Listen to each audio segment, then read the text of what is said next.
আমি বললাম, আমি ব্যর্থ। আল্লাহ বলেন, বিশ্বাসীরা সফল হয়। আমি বললাম, আমার জীবনে অনেক কষ্ট। আল্লাহ বলেন, নিশ্চয়ই কষ্টের সাথেই রয়েছে স্বস্তি। আমি বললাম, আমাকে কেউ সাহায্য করে না।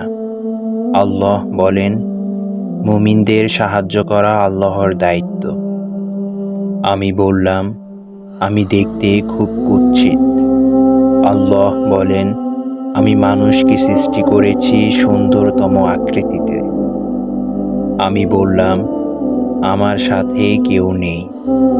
আল্লাহ বলেন, আমি মুমিনদের সাথে আছি।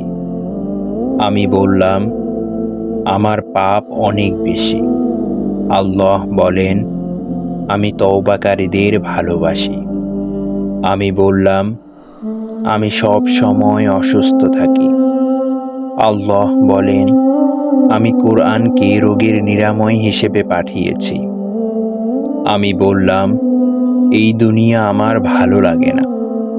আল্লাহ বলেন, তোমার জন্য পরকাল ইহকাল অপেক্ষা শ্রেয়। আমি বললাম, বিজয় অনেক দূর। আল্লাহ বলেন, আমার সাহায্য একান্তই নিকটবর্তী। আমি বললাম, আমার জীবনে খুশি নেই। আল্লাহ বলেন, শীঘ্রই তোমার রব তোমাকে এত দিবেন যে তুমি খুশি হয়ে যাবে। আমি বললাম, আমি সব সময় হতাশ। আল্লাহ বলেন, আর তোমরা নিরাশ হও না এবং দুঃখ করো না। আমি বললাম, আমার পরিকল্পনা সফল হচ্ছে না। আল্লাহ বলেন, আল্লাহ সর্বোত্তম পরিকল্পনাকারী।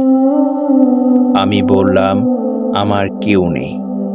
আল্লাহ বলেন, যে ব্যক্তি আল্লাহর উপর ভরসা করে তার জন্য আল্লাহই যথেষ্ট।